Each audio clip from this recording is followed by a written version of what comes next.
بسم اللہ الرحمن الرحیم۔ صرف 5 منٹ کا مدرسہ قرآن حدیث کی روشنی میں 24 ربیع الاول۔ نمبر 1، اسلامی تاریخ۔ رسول اللہ صلی اللہ علیہ وسلم کی مبارک پیدائش سے 50 دن پہلے اصحاب فیل کا واقعہ پیش آیا۔ شاہ یمن ابرہہ ہاتھیوں کے ایک بڑے لشکر کو لے کر بیت اللہ شریف کو ڈھانے کے لیے مکہ آیا، مگر اللہ تعالیٰ نے اس پر پورے لشکر کو تباہ کر کے بیت اللہ کی خود حفاظت فرمائی۔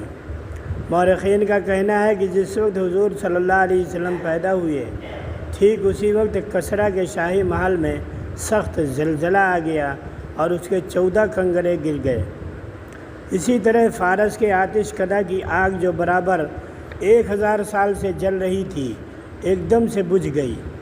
گویا اللہ تعالیٰ کی طرف سے ایک طرح کا یہ اعلان تھا کہ اب اس دنیا میں وہ کامل بشر پیدا ہو چکا ہے جس کی عظمت و بلندی کا چرچا پوری دنیا میں ہوگا، جو کفر و شرک اور گمراہی کو ختم کر کے ایمان و توحید کا بیج بوئے گا اور تمام بری عادتوں کو ختم کر کے لوگوں کو اچھے اخلاق سکھائے گا، اور جو کسی ایک قوم، قبیلہ و خاندان اور ملک کا نہیں بلکہ قیامت تک کے لیے پوری دنیا کا ہادی و پیغمبر ہوگا۔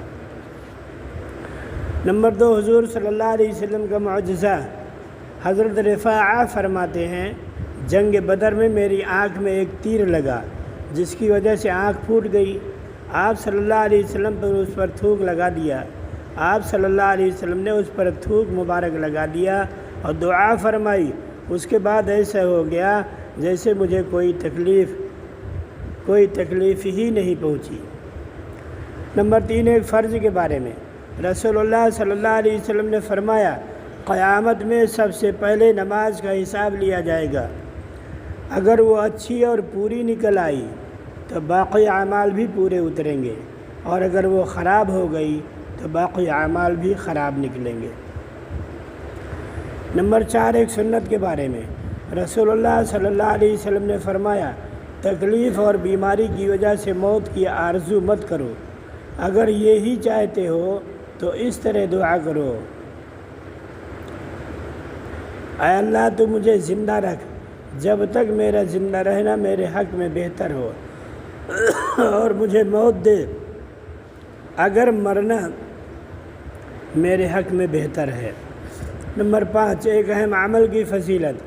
رسول اللہ صلی اللہ علیہ وسلم نے فرمایا، جو شخص اللہ تعالیٰ سے تھوڑی روزی پر راضی رہے، اللہ تعالیٰ بھی اس کی طرف سے تھوڑے عمل پر راضی ہو جاتے ہیں۔ نمبر 6، گناہ کے بارے میں۔ قرآن میں اللہ تعالیٰ فرماتا ہے، جب ان میں سے کسی کو بیٹی پیدا ہونے کی خبر دی جاتی ہے تو اس کا چہرہ رنج کی وجہ سے کالا پڑ جاتا ہے اور دل ہی دل میں گھٹتا رہتا ہے، اور جس لڑکی کی پیدائش کی اس کو خبر دی گئی ہے اس کی شرمندگی کی وجہ سے لوگوں سے چھپتا پھرتا ہے کہ اس کو ذلت گوارا کر کے رہنے دے یا اس کو مٹی میں چھپا دے، وہ بہت ہی برا فیصلہ ہے۔ نمبر 7، دنیا کے بارے میں۔ قرآن میں اللہ تعالیٰ فرماتا ہے، اے انسان، تجھے اپنے رب کی طرف سے کس چیز نے دھوکے میں ڈال رکھا ہے کہ تو دنیا میں پڑھ کر اسے بھلائے رکھتا ہے، حالانکہ اس نے تجھے پیدا کیا اور پھر تیرے تمام اعضاء ایک دم ٹھیک انداز سے بنائے، پھر بھی تو اس سے غافل ہے۔ نمبر 8، آخرت کے بارے میں۔ رسول اللہ صلی اللہ علیہ وسلم نے فرمایا، جنت میں ایک نہر پانی کی، ایک شہد کی، ایک دودھ کی اور ایک شراب کی ہوگی۔ نوٹ، جنت کی شراب میں نہ نشہ ہوگا اور نہ بدبو ہوگی، بلکہ بڑی خوشبودار اور لذیذ ہوگی۔ نمبر 9، طب نبوی سے علاج۔ رسول اللہ صلی اللہ علیہ وسلم نے فرمایا، بہترین غذا موسم کا پہلا پھل ہے۔ نوٹ، یوں تو میوہ اور موسمی پھل صحت کو برقرار رکھنے اور موسمی بیماریوں سے بچنے کا اہم نسخہ ہے، مگر موسم کا پہلا پھل غذا کے اعتبار سے سب سے عمدہ ہوتا ہے۔ نمبر 10، نبی صلی اللہ علیہ وسلم کی نصیحت۔